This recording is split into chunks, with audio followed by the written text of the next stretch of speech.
Kunekune is a Japanese urban legend about a mysterious apparition that is sometimes seen in the countryside. In Japan, people call it Kunekune, which means something that is meandering, swaying or twisting and turning. They say you should never directly look at it, or it will drive you insane. Kunekune is described as an unidentifiable moving back and forth in the distance. Nobody knows exactly what it looks like because anyone who has seen it has lost their mind. One Japanese man tells of an encounter he has as a child with the Kunekune. When I was young, my parents brought my older brother and I to visit my grandfather and grandmother. We didn't see her very much because she lived way out in the countryside in Akita. As soon as we arrived to our grandparents' house, my brother and I went out to play. The air was much fresher and cleaner than it was in the city.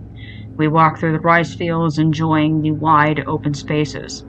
The sun was high in the sky, and there was no breeze. The heat was stifling, and after a while, I started to get tired. Then my brother stopped suddenly. He was staring at something in the distance. "What are you looking at?" I asked. "That thing over there," he replied. The rice fields stretched as far as the eye could see, and the area was completely deserted. I squinted my eyes, but I couldn't make out what it was. Far away across the fields there was a white thing, about the size of a person. It was moving and wriggling as if it was fluttering in the breeze. "Maybe it's a scarecrow," I said. "That's not a scarecrow," my brother replied. "Scarecrows don't move like that." "Maybe it's a sheet then," I said. "No, it's not a sheet. There are no other houses around here. Besides, there's no wind, but it's still moving and wriggling. What the heck is that thing?" I had a strange and uneasy feeling in the pit of my stomach. My brother ran back to the house, and when he returned, he was carrying a pair of binoculars. "Oh, can I see?" I asked excitedly.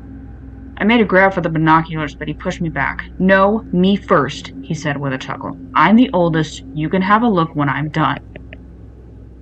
As soon as my brother put the binoculars up to his eyes, I noticed his expression suddenly changed.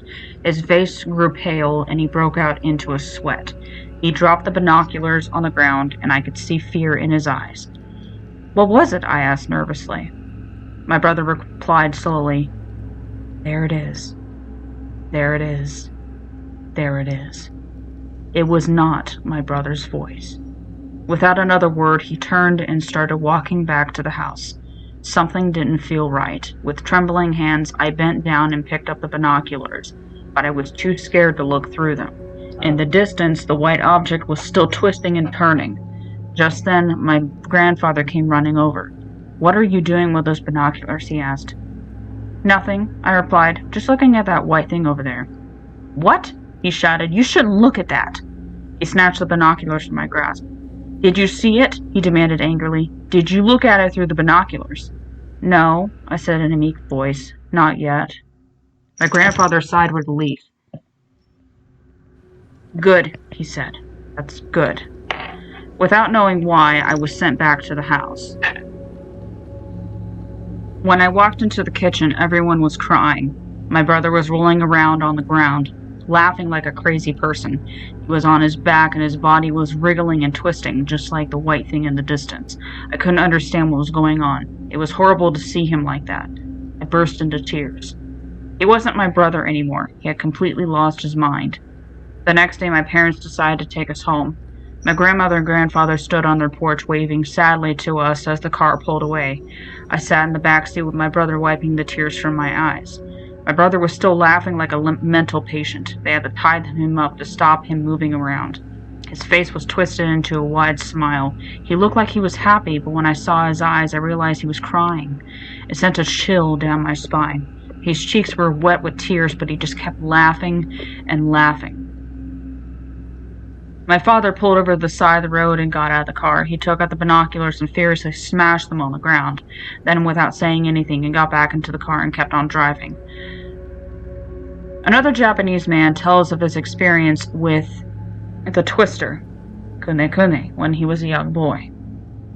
When I was a little boy, I lived in a small town by the seashore in Chiba Prefecture.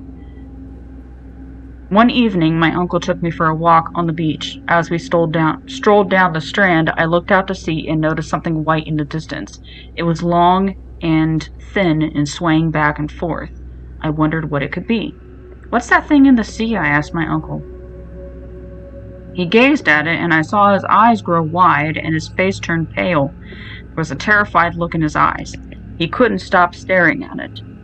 "Run for your life!" he shouted frantically. I didn't know what was going on, but I was so scared, so I ran back home and told my grandfather. He went pale. "That's Kunekune," he said. "You're lucky you got away from it. You should never look directly at it. Where's your uncle?" "He's still at the seashore," I replied, my voice shaking. "I've got to rescue my son," my grandfather said, and he took off as fast as he could to the seashore. I followed close behind him, worried and frightened. From a distance I could see my uncle still standing on the beach. It was as if he was frozen to the spot, staring at the white meandering thing far out to sea. My grandfather broke a branch off a tree and approached my uncle, muttering some kind of prayer under his breath. He kept his eyes cast down, careful not to look at the white thing. My grandfather managed to drag my uncle away and brought him home. Although my uncle was saved, he suffered from fits of madness and insanity for the rest of his life. Since it happened, he has been in and out of mental homes many times. He was never the same after that.